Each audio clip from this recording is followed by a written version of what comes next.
송은재 TV 시작합니다.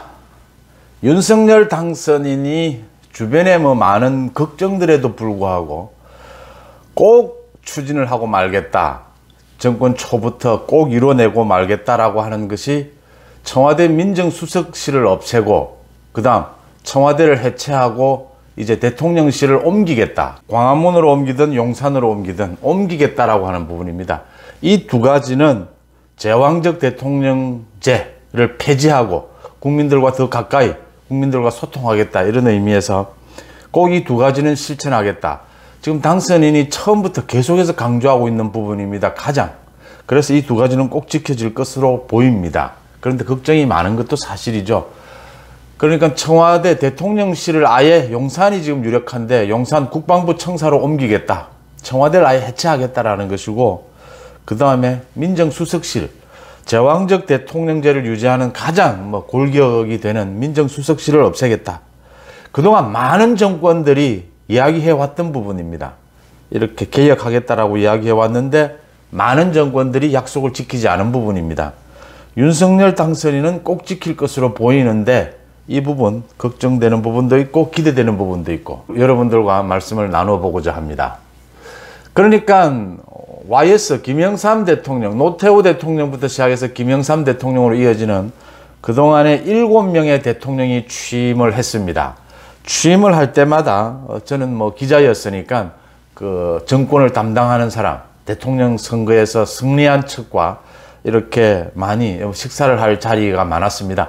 지금은 코로나도 있고 이래서 많이 자리가 줄었지만 이렇게 정권 교체기가 되면 과거에는 굉장히 저녁마다 술자리가 많았습니다. 이제 사실은 축하하고 또 각오를 다지는 이런 좋은 분위기였습니다.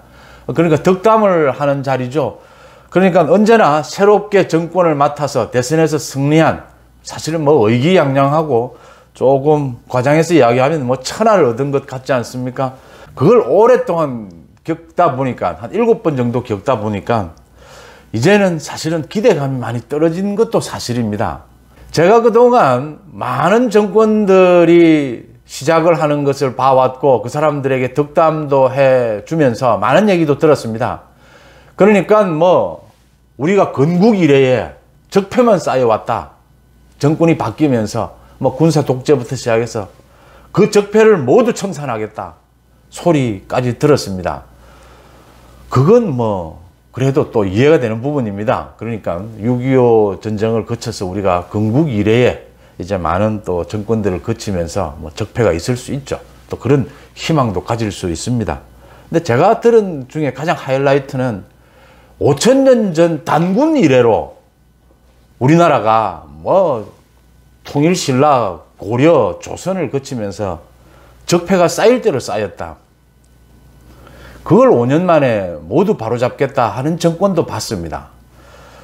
굳이 어느 정권이라고 제가 말씀드리기보다는 그냥 나중에 마지막을 보니까 그 대통령의 아들들이 문제를 일으켜가지고 단군 이래에 적폐를 해소하는 거는 나중 그건 정말 얘기도 안 되고요. 자신들이 쌓은 적폐마저 해결이 안 돼서 헤매는 것을 많이 봤습니다. 이제 이런 것들을 보게 되면 사실은 새롭게 출발하는 정권, 이 축하도 해주고 싶고 덕담도 해주고 싶은데 깨름직한 부분도 있습니다. 그래서 저는 솔직하게요, 민주당 정권이면 또 모르겠는데 국민의힘의 정권이지 않습니까? 국민의힘의 정권이 출발하는 윤석열 정권, 정부에 대해서 저는 정말 많은 기대와 많은 계획을 잡지 않는 것이 좋지 않느냐라는 말을 해주고 싶어요. 우리 국민들이, 유권자들이 윤석열 후보를 선택한 것은 우리나라를 무슨 세계 최고의 경제 대국으로 만들어 달라, 경제 성장을 매년 10% 성장하는 나라로 만들어 달라, 저는 이거 아니라고 봅니다. 5년 이내에 그걸 만들 수도 없고요. 저는 윤석열 당선인을 선택한 것은 윤석열 당선인 입으로 약속한 것, 우리나라를 법치와 상식, 기본이 서는 나라를 만들겠다. 다시 너무 이게 흔들어져서 너무 지금 엉망이 되었다. 기본을 다시 세우자.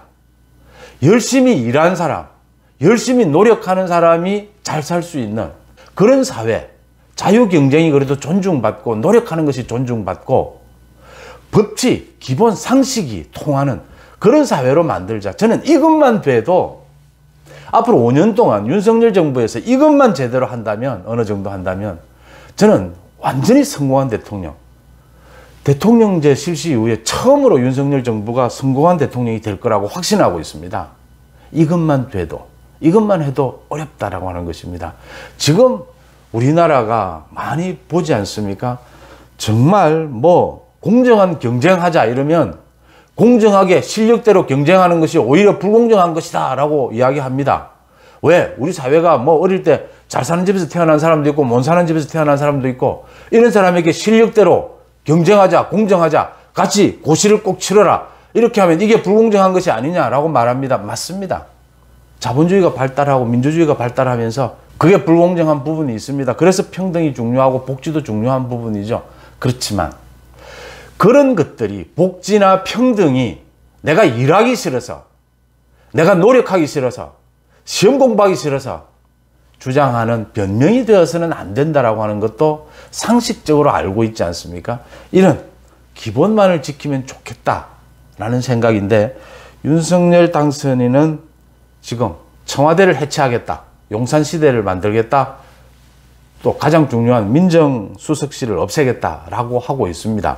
사실은 걱정은 좀 되지만 반대할 생각은 없고, 윤석열 당선인의 의지가 그렇게 강력하다라고 합니다. 또 저는 찬성하고 가능할 수 있도록 제가 할 수 있다면 지지하고 지원하고 싶습니다. 왜냐하면요, 윤석열 당선인이 시스템 이야기를 자주 한다고 합니다. 맞습니다. 이 시스템이 굉장히 중요합니다. 그러니까 지금은 시내버스를 기다리면서 모두 줄을 잘 서지 않습니까? 저희들 어릴 때만 해도 줄을 잘 서지 않았습니다. 뭐 줄 잘 지키지도 않고요. 지금 중국 보면 그런 경우를 많이 보지 않습니까? 그럴 경우에 줄을 잘 서자라고 이야기 100번 하는 것보다 줄을 한 줄로 설 수 있도록 이렇게 선을 그어 놓는다든지 이렇게 시스템을 만들면 훨씬 더 빨리 많은 시민들이 줄 서는데 익숙해진다. 지금은 이제 선이나 줄이나 이런 시스템이 없어도 잘 서지 않습니까? 줄을 한 줄로. 이렇게 문화가 만들어지기까지는 시스템의 개선이 필요하다. 그 시스템이 가져다 주는 이 문화의 개선 효과라는 것이 굉장히 크다라는 것이고요. 윤석열 당선인이 처음부터 용산시대, 청와대 해체를 약속을 지키지 않으면 이게 정권이 시작되고 나면 안 된다라고 하는 것을 윤석열 당선인도 알고 있는 겁니다. 그래서 이 시스템만은 지키겠다. 그 다음 민정수석실도 없애겠다. 이렇게 시작을 합니다. 지금 보시다시피 지금 문재인 정권 심판, 문재인 정권의 폭정을 청산하기 위해서는 민정수석실이 솔직하게 현실적으로 필요합니다. 이 힘도 필요합니다. 왜냐하면 지금 보시다시피 벌써부터 지금 뭐 허니문 이런 것도 없지 않습니까? 벌써부터 윤석열 당선인이 청와대를 해체하겠다, 민정수석실 없애겠다 하니까 청와대에서 딴지를 겁니다. 새로운 정권이 어떤 개혁을 하겠다는 것에 대해서 기존 정권이 좀 마음에 들지 않는 부분이 있어도 거기에 딴지를 걸고 거기에 관여하는 것은 굉장히 위험한 일입니다. 또 그러는 일도 잘 없습니다. 그것은 기존 물러가야 될 정권이 굉장히 위험한 일을 하고 있다는 부분을 말씀을 드리고요. 지금 뭐 청와대를 용산시대를 열겠다라고 하니까 청와대에 있으냐 없느냐가 중요한 게 아니라 국민의 소리에 귀를 기울이는 것이 중요하다, 뭐 이런 식으로 딴지를 걸고, 민정수석실을 없애겠다고 하니까 민정수석실을 없애겠다는 그 논리 근거가 문재인 정권에서 하지도 않은 일을 가지고 그런 근거를 대느냐, 이렇게 자꾸 딴지를 거는데 그것은 굉장히 위험한 일입니다. 시간이 가면 갈수록 문재인 정권에 오히려 더 불리하게 작용하게 될 것이고 국민들이 그걸 좋게 보지도 않습니다. 어쨌든 이렇게 지금 민주당이고 뭐 청와대고 윤석열 당선인에 대해서 지금 상대당의 대선에서 상대당이 이겨서 인수위를 꾸리는데, 민주당에서 딴지를 걸고 있는 것은 그 인수위를 꾸리는데 뭐 이명박계, 친박계가 몇 명이고 어떻고 이런 거 가지고 시비를 걸습니다. 이명박계, 친박계여서 뭐가 문제다라는 게 아니고 그냥 무슨 과거의 계파가 다시 등장했다 이런 거 가지고 지금 문제를 겁니다.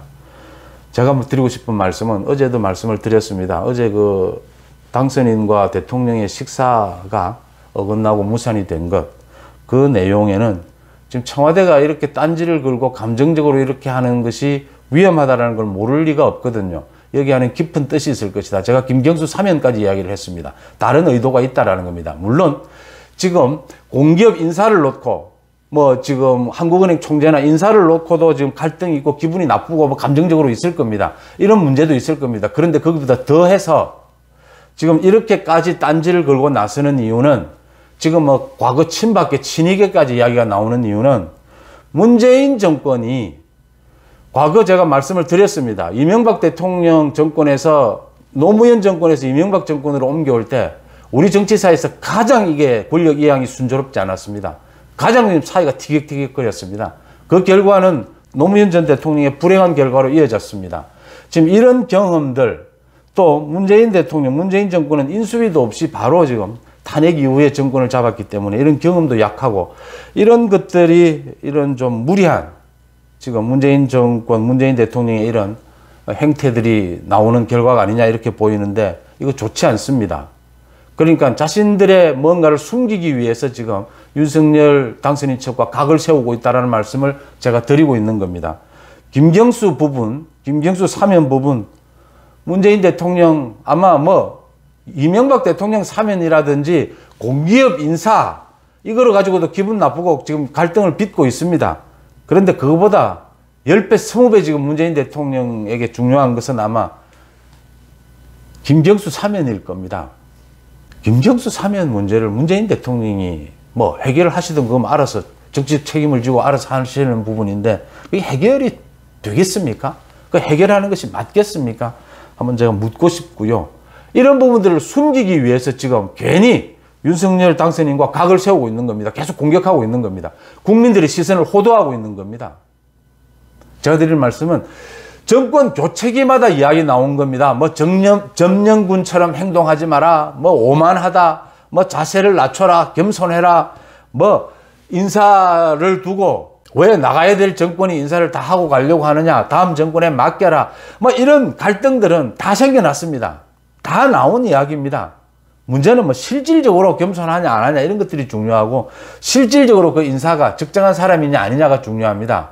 검찰총장 김호수 검찰총장 무조건 물러나야 된다 아니죠. 김호수가 검찰총장직을 잘 수행하고 있으면 자기 말대로 법과 원칙에 따라서 잘 하고 있으면 김호수가 검찰총장을 못할 이유가 뭐가 있습니까? 해야죠. 잘 못하니까 문제인 것 아닙니까? 김호수가 법과 원칙에 따라서 자신의 입으로 뭐 법과 원칙에 따라서 잘 하겠다라고 하는데 못하고 안 하니까 김호수를 바꿔야 되는 것 아닙니까? 문재인 정권이 임명한 사람이라고 해서 잘하면 그 사람들이 국민들의 지지를 받고 있으면 왜 바꿔야 합니까? 뭐 그런 것들이죠. 언제나 있는 이야기들입니다. 이런 이야기로 갈등을 빚을 일은 아닌데 이런 이야기로 갈등을 빚는 것은 지금 청와대가 뭔가를 숨기려 하고 있다라고 하는 부분 제가 지적해 드리고요. 이야기를 다시 돌아가서 이렇게 윤석열 당선인, 윤석열 정부의 출발부터 딴지를 걸고 나서는 청와대나 민주당의 태도를 보면 지금 청와대나 민주당이 딴지를 걸고 싶은 부분도 있고요. 또 하나는 자신들의 지금 문제를 해결하기 위해서 민주당은 두 쪽으로 쪼개져 있지 않습니까? 청와대, 지금 김경수 사면을 비롯해서 자신들이 아픈 부분이 많습니다. 자신들의 문제 때문에 괜히 지금 윤석열 당선인에게 시비를 거는 게 상당 부분 있다. 이 말씀을 제가 드리는 거고요.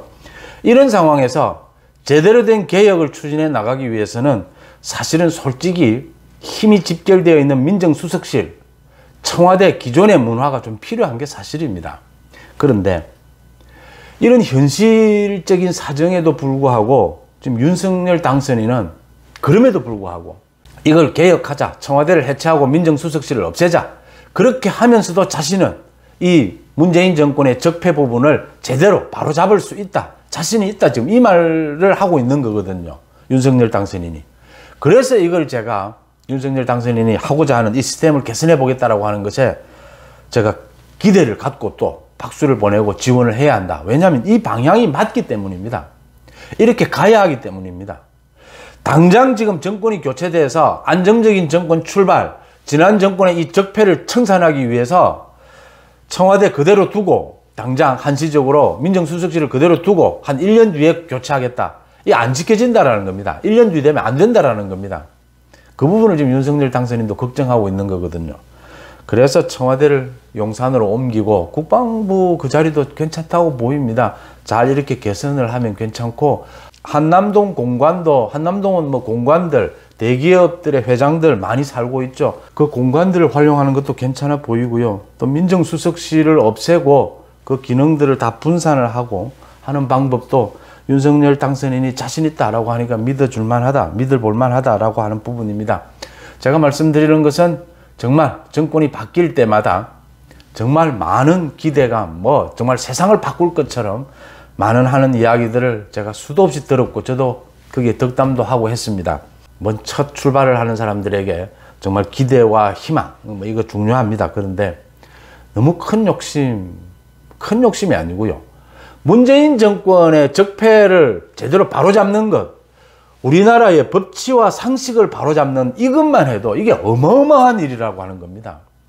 5년 내 윤석열 정부가 해낼 수 있을 만큼 간단한 문제가 아니라고 하는 겁니다. 이것만 제대로 해내면 제가 단언하건대 적어도 건국 이래의 최고의 정부가 될 수 있다라고 하는 겁니다. 최고 성공한 대통령이 될 수 있다라고 저는 장담합니다. 법치와 상식만 통하는 사회만 만들어도. 그래서 뭐 많은 희망과 계획을 이야기하는 시기니까 청와대 해체, 민정수석실 해체까지는 윤석열 당선인이 이건 시스템으로 해결해 보겠다라고 자신감을 갖고 추진을 하는 거니까 지지하고 또 기대를 갖고 지켜보겠습니다. 그런데 너무 많은 것을 생각할 필요는 없다. 정말 기본으로 돌아가야 될 만큼 우리 사회가 지금 굉장히 중요한 것들이 많이 무너져 있다라고 하는 부분, 그 부분을 지적하고자 합니다. 송은재TV 마칩니다. 고맙습니다.